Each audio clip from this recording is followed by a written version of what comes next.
concern, citizen.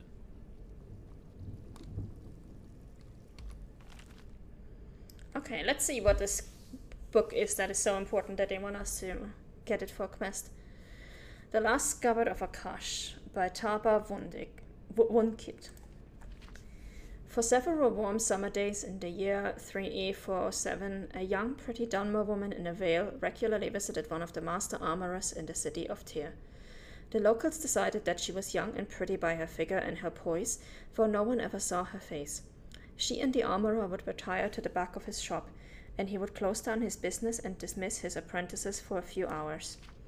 Then, at mid-afternoon, she would leave, only to return at precisely the same time the next day. As gossip goes, it was fairly meager stuff, for what the old man was doing with such a well-dressed and attractively proportioned woman was the source of several crude jokes. After several weeks, the visits stopped, and life returned to normal in the slums of Tyr. It was not until a month or two after the visits had stopped that in one of the many taverns in the neighborhood, a young local tailor, having imbibed too much sauce, asked the armorer, "So whatever happened to your lady friend? You break her heart?" The armorer, well aware of the rumors, simply replied, "She is a proper young lady of quality. There was nothing between her and the likes of me." "What was she doing at your shop every day for?" asked the tavern wench, who had been dying to get the subject open. "If you must know," said the armorer, "I was teaching her the craft." "You're putting us on," laughed the tailor. "No, the young lady had a particular fascination with my particular kind of artistry," the armorer said, with a hint of pride before getting lost in the reverie. "I taught her how to mend swords, specifically, from all kinds of nicks and breaks, hairline fissures, cracked pommels, killings, and grips. When she first started, she had no idea how to secure the grips to the tang of the blade. Well, of course she was green to start off with, why wouldn't she be? But she weren't afraid to get her hands dirty. I taught her how to patch the little inlaid silver and gold filigree you find on really fine blades, and how to polish it all to a mirror sheen, so the sword looks like the gods just pulled it from their celestial anvil." The tavern wench and the tailor laughed out loud. No matter what he alleged, the armorer was speaking of the young lady's training as another man speaks of a long-lost love. More of the locals in the tavern would have listened to the armorer's pathetic tale, but more important gossip had taken precedence. There was another murdered slave trader found in the center of town, gutted from fore to aft. That made 6 of them total, in barely a fortnight. Some called the killer the Liberator, but that sort of anti-slavery zeal was rare among the common folk. They preferred calling him the Lopper, as several of the earlier victims had been completely beheaded. Others had been simply perforated, sliced, or gutted, but the Lopper still kept his original sobriquet. While the enthusiastic hooligans made bets about the condition of the next slave trader's corpse, several dozen of the surviving members of that trade were meeting at the manor house of Sergio Dres Minagor. Minagor was a minor houseman of House Dres, but a major member of the slave-trading fraternity. Perhaps his best years were behind him, but his associates still counted on him for wisdom. "We need to take what we know of this Lopper and search accordingly," said Menagar, seated in front of his opulent hearth. "We know he has an unreasonable hatred of slavery and slave traders. We know he is skilled with a blade." Unreasonable hatred is slavery, my dude. "We know he has the stealth and finesse to execute our most well-secured brethren in their most secured abodes. It sounds to me to be an adventurer, an outlander. Surely no citizen of Morrowind would strike at us like this." The slave traders nodded in agreement. An outlander seemed most likely for their troubles. It was always true. "Were I 50 years younger, I would take down my blade Akrosh from the hearth," Menegor made an expansive gesture to the shimmering weapon, "and join you in— why do I have a feeling like that's the murder weapon?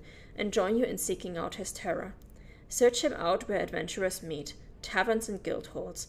Then show him a little lopping of my own." The slave traders laughed politely. "You wouldn't let us borrow your blade for the execution, I suppose, would you, Sergio?" asked Zoran Jealous, a young toadying slaver enthusiastically. "It would be an excellent use of a crush," sighed Minigar, "but I vowed to retire her when I retired." Minigar called for his daughter Delia, I think that's Delia, not Pelia, Delia, to bring the slavers more Flynn, but they waved the girl away. It was to be a night for hunting the Lopper and not drinking away their troubles. Minigar heartily approved of their devotion, particularly as expensive as the liquor was getting to be. When the last of the slavers had left, the old man kissed his daughter on the head, took one last admiring look at Akrash, and toddled off to his bed. No sooner had he done so than Delia had the blade off the mantle, and was flying with it across the field behind the manor house. She knew Kazakh had been waiting for her for hours in the stables. He sprang out at her from the shadows, and wrapping his strong furry arms around her, kissed her long and sweet. Holding him as long as she dared to, she finally broke away and handed him the blade. He tested its edge. The finest Khajiiti swordsmith couldn't bone an edge this keen, he said. Couldn't hone an edge this keen, he said with at his beloved with pride. It's a long night, I'm tired. And I know I nicked it up good last night. That you did, said Delia. You must have cut through an iron cuirass. The slavers are taking precautions now, he replied. What did they say during their meeting? They think it's an outlander adventurer, she laughed. It didn't occur to any of them that a Khajiiti slave would possess the skill to commit all these loppings. And your father doesn't suspect that it's his dear Akrash that is striking into their heart of oppression? Why would he, when every day he finds it fresh as the day before? Now I must go before anyone notices I'm gone. My nurse sometimes comes in to ask me some detail about the wedding, as if I had any choice in the matter at all. I promise you, said Kazakh very seriously, you will not be forced into any marriage to cement your family's slave-dealing dynasty. The last scabbard Akrash will be sheathed into will be your father's heart, and when you are an orphan, you can free the slaves, move to a more enlightened province, and marry who you like. I wonder who that will be, Delia teased, and raced out of the stables. Yeah, why do I have a feeling like that's not going to end well? Just before dawn, Delia awoke and crept out to the garden, where she found Akrash hidden in the bitter green vines. The edge was still relatively keen, but there were scratches vertically across the blade's surface. Another beheading, she thought, as she took a pumice stone and patiently rubbed out the marks, finally polishing it with a solution of salt and vinegar. It was up on the mantel in pristine condition when her father came into the sitting room for his breakfast. When the news came that Kemalif Torum, Delia's husband-to-be, had been found outside of a canton, his head on a spike some feet away, she did not have to pretend to grieve. Her father knew she did not want to marry him. It is a shame, he said. The lad was a good slaver, but there are plenty of other young men who would appreciate an alliance with our family. What about young Soren Jealous? 2 nights later, Soren Jealous was visited by the Lopper. The struggle did not take long, but Soren had armed himself with one small defense, a needle dipped in the ichor of poison plant, hidden up his sleeve. After the mortal blow, he collapsed forward and stuck Kazakh in the calf with the pin. By the time he made it back to the Menagar manor house, he was dying. Vision blurring, he climbed up to the eaves of the house to Delia's window and rapped. Delia did not answer immediately, as she was in a deep, wonderful sleep, dreaming about her future with her Khajiiti lover. He rapped louder, which woke up not only Delia, but also her father in the next room. Kazakh! She cried, opening up the window. The next person in the bedroom was Menagar himself. As he saw it, this slave, his property, was about to lop off the head of his daughter, his property, with his sword, his property. Suddenly, with the energy of a young man, Menagar rushed at the dying Khajiit, knocking the sword out of his hand. Before Delia could stop him, her father had thrust the blade into her lover's heart. The excitement over, the old man dropped the sword and turned to the door to call the guard. As an afterthought, it occurred to him to make certain that his daughter hadn't been injured and might require a healer. Menagar turned to her. For a moment, he felt simply disoriented, feeling the force of the blow, but not the blade itself. Then he saw the blood and felt the pain. Before he fully realized that his daughter had stabbed him with a crush, he was dead. The blade, at last, found its scabbard. A week later, after the official investigations, the slave was buried in an unmarked grave in the manor field, and Sergio Dres Menagar found his resting place in a modest corner of the family's opulent mausoleum. A larger crowd of curious onlookers came to view the funeral of the noble slaver, whose secret life was as the savage lopper of his competitors. The audience was respectfully quiet, for there was not a person there not imagining the final moments of the man's life.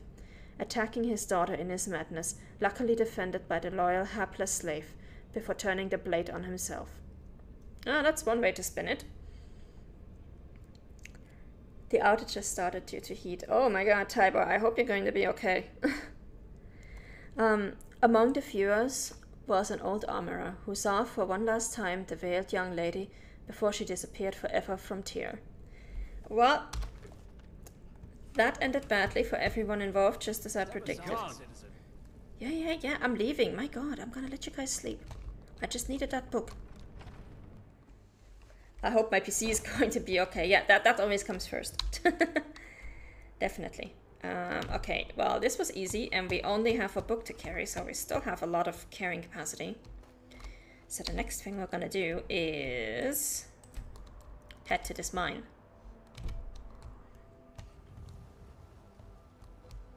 I just need to find out which way I actually need to go. I need to go southwest, roughly.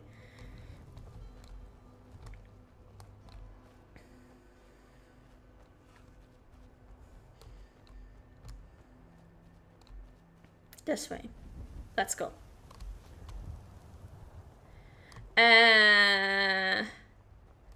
How about we become ethereal for a moment?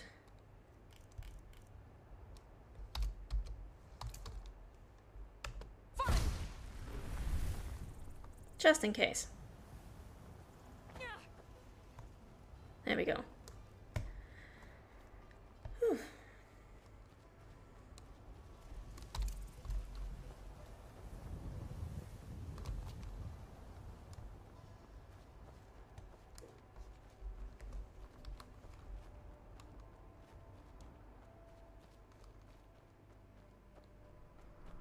Alright, this is one of those dragon burial mounds.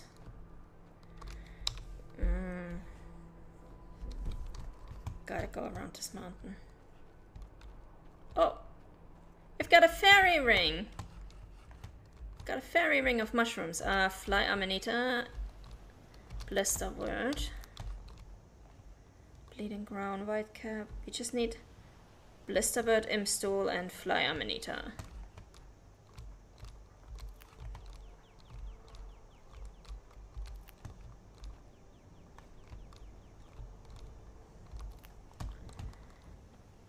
Alright.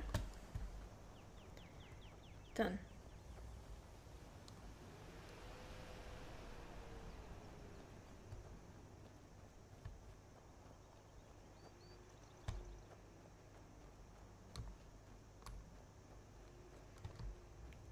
Let's see.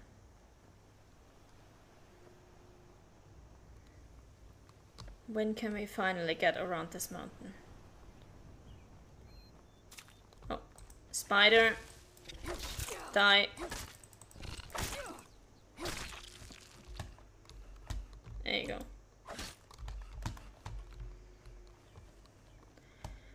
Oh, okay.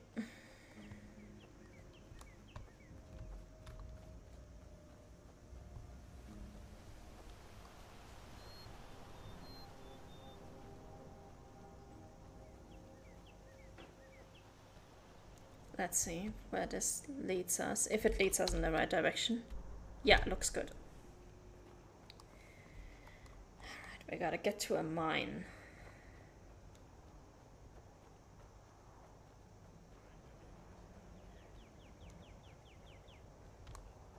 Okay, seems there's already some...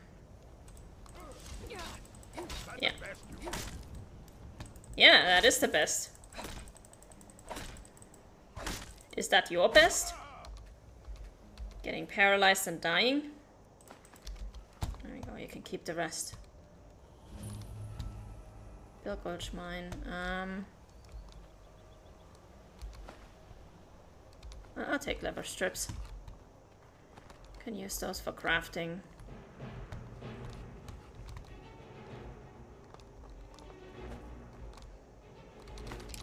Give me the arrows.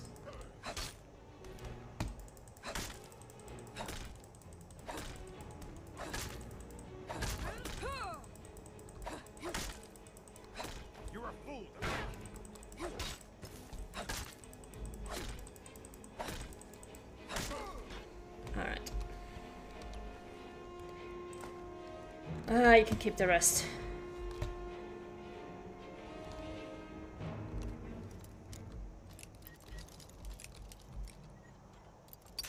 Oh, come on.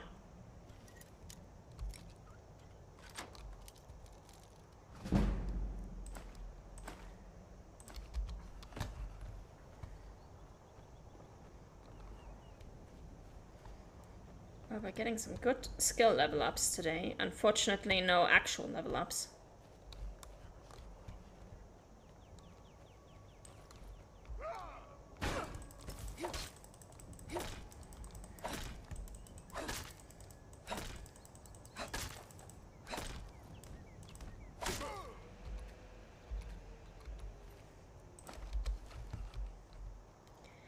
I swear, every time you put paralysis on a weapon, it's just such an unfair fight.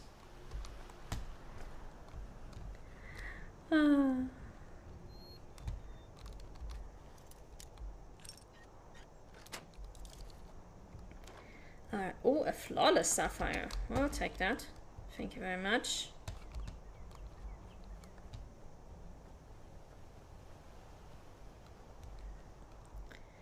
And let's go into the mine. I don't even know who this quest was for, honestly. It's been forever since that was in my quest log. Oh, hi.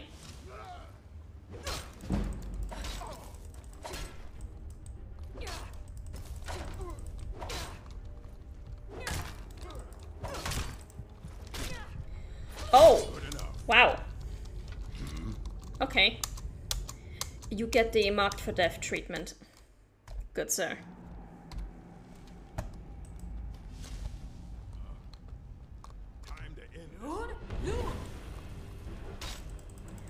Also, why is he getting right past my shield? Even though I'm blocking.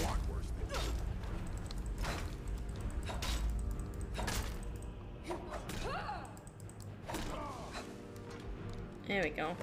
Much better. Stamina damage. Key. I'll take the helmet and the dagger, and that's it. Orichalcum ore, let's go.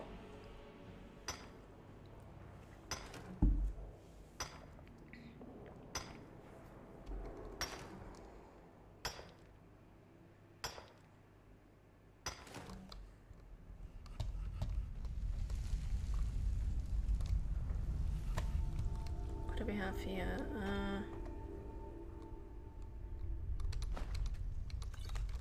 We can sell those.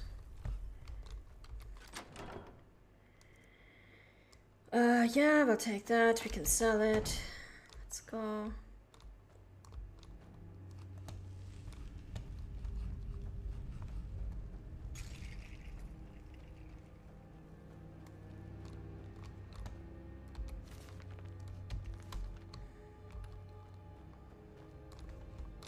More orichalcum ore, let's go.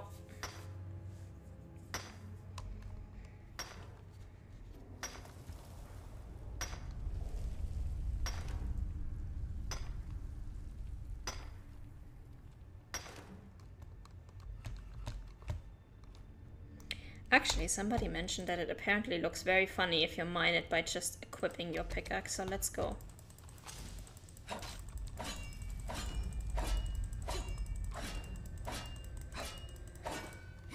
Okay, that's one way to do it.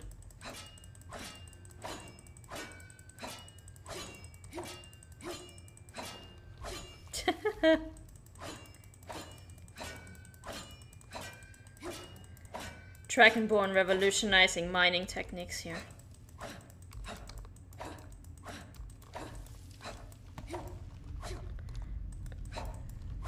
This one won't let me attack it. Fine, we'll do it properly then.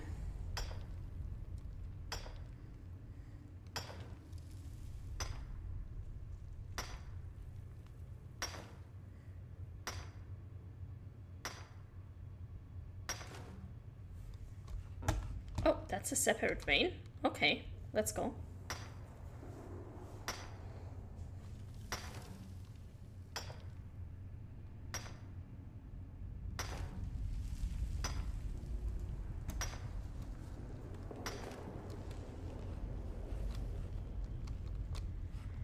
Do we have anything else here? No. Oh, wait, there was one more.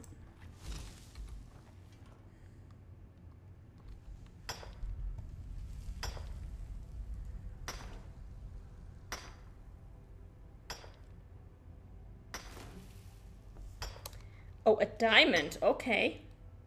That's gonna make for some really amazing smithing when we get out of here. And get some more gold ore eventually, somehow.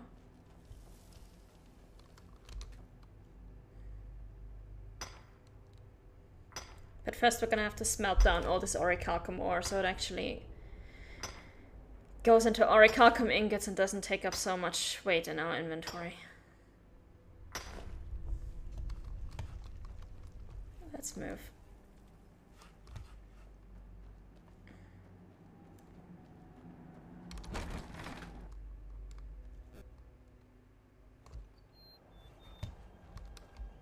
All right, there we go.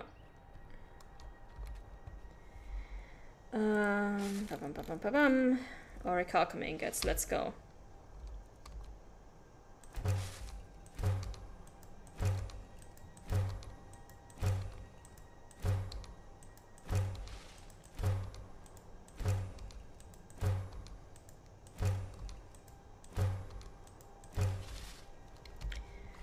I am pretty sure the lady that we had to give the book to was in Markov, right? Yeah. Okay, then what we're gonna do is we're gonna go to Lost Valley Redoubt, get that marked onto our map, and then we're gonna go back to Markov to sell some stuff before we continue.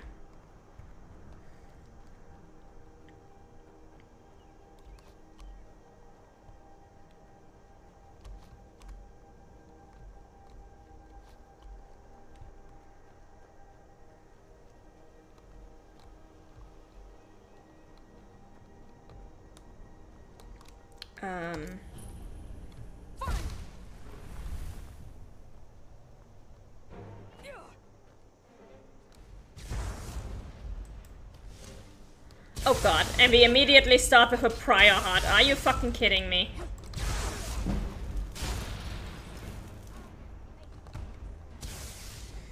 Jesus Christ. Brilliant. Wow.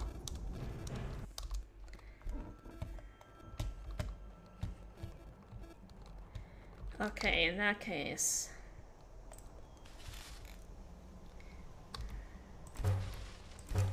Yeah, that was kind of to be expected. I was not prepared to go in there. I should have just teleported the moment it said Lost Valley Redoubt discovered. Which is exactly what we're gonna do this time. So we're gonna go back there. But as soon as we get the text that we have discovered a place, we're just gonna teleport. Because it's not worth it. Going all the way down there.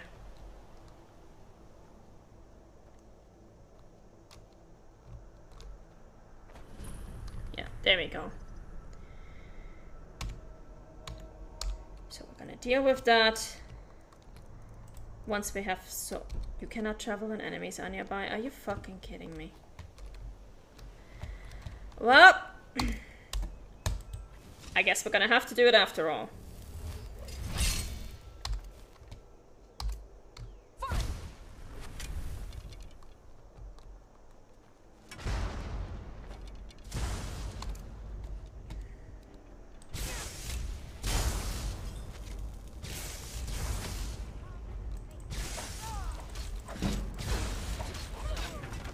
Whoa, what the fuck? Okay. We're gonna have to do this differently. First of all, this time be safe after we're done here.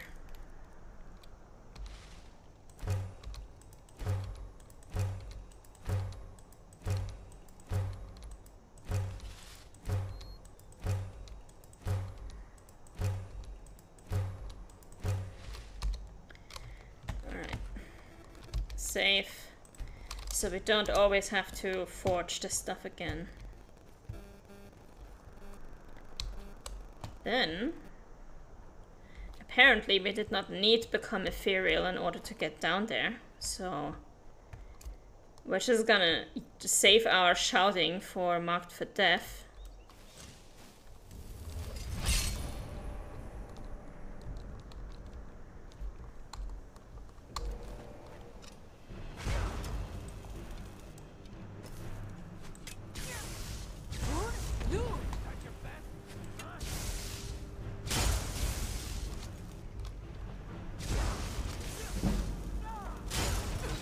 Whoa!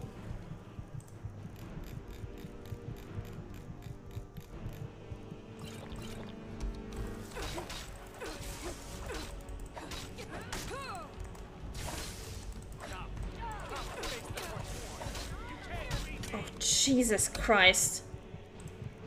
We have Iron Flesh on. And we are still taking this much damage. Are you fucking kidding me? Are you fucking kidding me?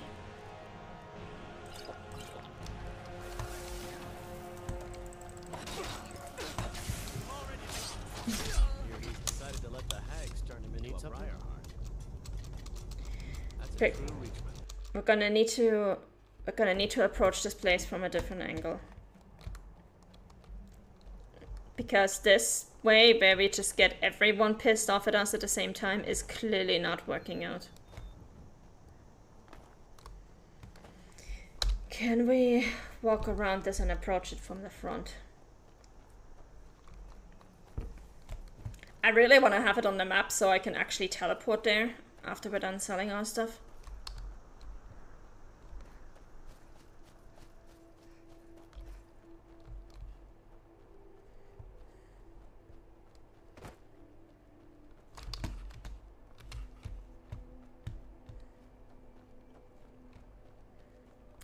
Also, I forgot to check our backyard when I was in Riften. I forgot to check if we have...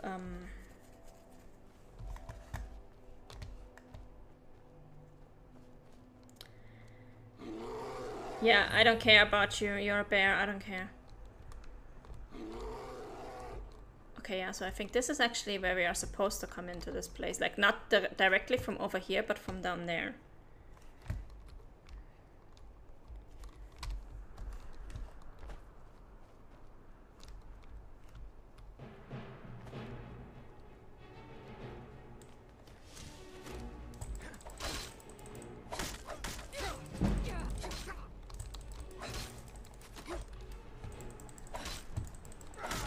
Oh!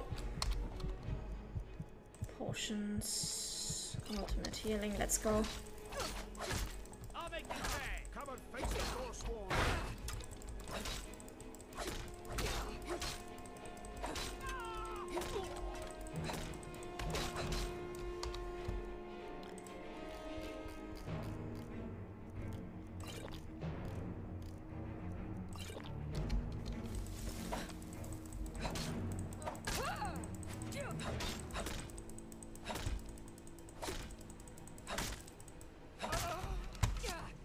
Where am I getting shot at? Okay, there. Oh, these guys are actually have pretty hard-hitting arrows. Let's get out of here. We can take care of them later.